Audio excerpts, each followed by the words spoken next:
Me free semni nyina say every Akyem Pameng na wahene ye wo hod me ya berema okofo danso a wotoso mienu wo de adehwede ato Ghana ban wanim se wosrada ene presby school bi empanimfo osi wo nanso wato na jeje mu nti aban mewie wo hwena na ho de asa no wontumi a onye mu mo oman no nya asafodwuma emmoa wo hunkukuru dan no ensi ho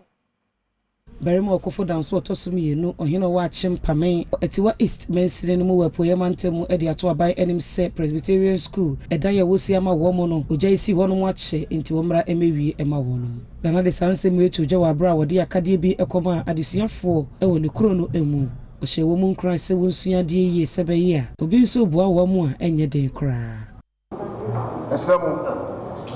mumba ya mumba ho kwanye ya de ne kola no ige bi kwesi omunyu nsu ani yema yo abi se na kola ma pase kom ko bani mebe bibia ha ma homra me fa ma me so fa ma pa so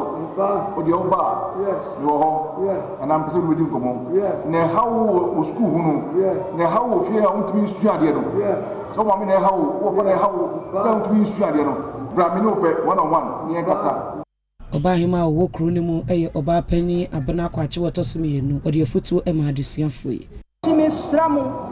suban bia mo wo bia mo tonkyere na ni awase oboa mo no so onya adwempa no mfamwa mo na oboa mo no beba na ese akola wo yakoyese akoyese adokodi akola no koye ye na enya ono so na ba mo bebu 14 years 15 years no ni be mada oda sole eko fie eno na awoso no mo hwe na mo nka ho asem wo ba na akola ni nyini ye